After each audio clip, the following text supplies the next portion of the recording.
বন্ধুরা, ওয়েস্ট ইন্ডিজকে আমরা সবাই কম বেশি চিনি।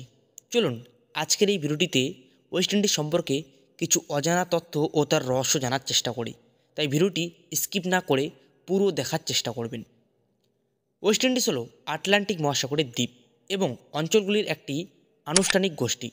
উত্তর আমেরিকার মার্কিন যুক্তরাষ্ট্রের যখন দক্ষিণ উপকূল পর্যন্ত এই অঞ্চলে সাধারণত ক্যারিবিয়ান নামে পরিচিত। নাম থাকা সত্ত্বেও ওয়েস্ট ইন্ডিজ ভারতের সাথে সম্পর্কহীন, বরং এই নামটি ইউরোপীয়রা এই অঞ্চলের দ্বীপগুলিকে ভারত এবং দক্ষিণ পূর্ব এশিয়ার ইস্ট ইন্ডিজ থেকে আলাদা করার জন্য তৈরি করেছিলেন। একটি পশ্চিমবঙ্গী পথ যেখানে কলম্বাস বিশ্বাস করেছিলেন যে তিনি আবিষ্কার করেছিলেন, যখন তিনি বাহামাসে পা রাখার প্রথম আধুনিক ইউরোপীয় হয়েছিলেন 1492 সালে। মোট কথা, ওয়েস্ট ইন্ডিজে 3টি পৃথক দ্বীপ শৃঙ্খল রয়েছে, যার প্রত্যেকটি ভূতাত্ত্বিকভাবে একে অপরের থেকে আলাদা। ওয়েস্ট ইন্ডিজ ফেডারেশন, যা 3রা জানুয়ারি 1958 থেকে 31শে মে 1662 পর্যন্ত বিদ্যমান ছিল, ব্রিটিশদের মালিকানাধীন অসংখ্য ক্যারিবিয়ান দ্বীপের মধ্যে স্বল্প সময়ের জন্য একটি রাজনৈতিক ইউনিয়ন ছিল। ফেডারেশনের প্রধান লক্ষ্য ছিল একটি রাজনৈতিক সংস্থা গঠন করা, যা ব্রিটেন থেকে একক রাষ্ট্র হিসেবে স্বাধীন হতে পারে। এর মধ্যে Barbados, Antigua, Barbuda, Dominica, Saint Kitts এবং Nevis, Grenada, Jamaica, Saint Vincent, Saint Lucia এবং গ্রেনাডাইন্স এবং ত্রিনিদাদ ও টোবাকো অবশেষে সার্বভৌম রাষ্ট্রে পরিণত হয়েছে, যার মধ্যে অ্যাঙ্গুইলা, কেমানদিম্বুচ্চ, মন্টসেরাট এবং তুর্কোস ও কাইকোস রয়েছে। দ্বীপপুঞ্জগুলি ব্রিটিশ বিদেশি অঞ্চল হয়ে উঠেছে। এবার চলুন ক্যারিবিয়ান ও ওয়েস্ট ইন্ডিজের মধ্যে পার্থক্য কী জানার চেষ্টা করি। ওয়েস্ট ইন্ডিজ শব্দটি ক্রিস্টোফার কলম্বাস পশ্চিম গোলার্ধে তার প্রথম সমুদ্রযাত্রার সময় তৈরি করেছিলেন।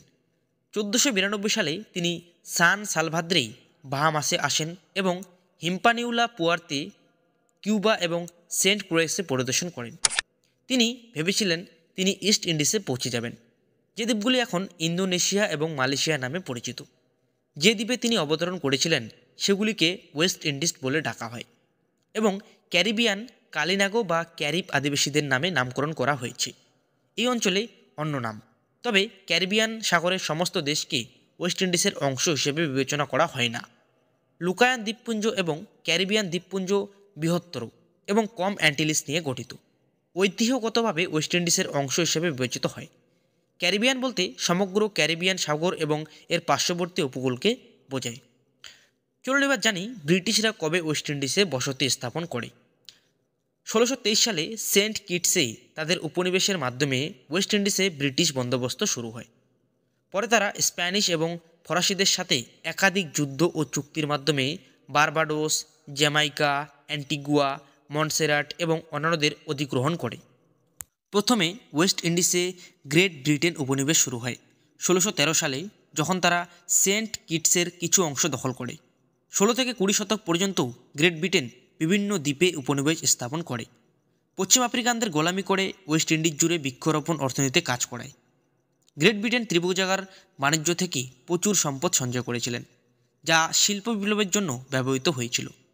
গ্রেট ব্রিটেন দ্বিতীয় বিশ্বযুদ্ধের পর পর্যন্ত ওয়েস্ট ইন্ডিজের উপনিবেশ বজায় রেখেছিল, যখন তাদের মধ্যে অনেকেই জাতিসংঘের উপনিবেশকরণ প্রক্রিয়ার মাধ্যমে স্বাধীনতা লাভ করেছিল। চলুন এবার ওয়েস্ট ইন্ডিজের মানচিত্র সম্পর্কে জানা যাক। ক্যারিবীয় অঞ্চলে 700টিরও বেশি দ্বীপ, প্রাচীর এবং গুহা রয়েছে। দ্বীপগুলি বিভিন্ন গ্রুপে বিভক্ত। বেশিরভাগ ক্যারিবিয়ান দ্বীপের বাসিন্দারা ইউরোপীয় উপনিবেশিক শক্তি দ্বারা চিনির বাগানে কাজ করার জন্য দ্বীপে আনা কৃতদাস আফ্রিকানদের বংশধর। দাসপ্রথা বিলুপ্ত হওয়ার পর তারা দ্বীপে থেকে যায়। ক্যারিবিয়ান সম্পর্কে আরেকটি আকর্ষণীয় তথ্য হল, সাবা ক্যারিবীয় দ্বীপে বিশ্বের সবচেয়ে ক্ষুদ্রতম রানওয়ে রয়েছে, যার দৈর্ঘ্য 1300 ফুটেরও কম। বার্বাডোসই একমাত্র বিদেশি দেশ যেখানে সাবেক প্রেসিডেন্ট জর্জ ওয়াশিংটন কখনো সফর করেছিলেন। তিনি তার ভাই লরেন্সের সাথে সেখানে গিয়েছিলেন, যার যক্ষা ছিল। এই আশায় যে দৃশ্যের পরিবর্তন তাকে সাহায্য করতে পারে, তারা সেই বাড়িটিতে অবস্থান করেছিলেন। তা এখনও দাঁড়িয়ে আছে এবং এটি সংস্কার করা হয়েছে এবং তা জনসাধারণের জন্য উন্মুক্ত।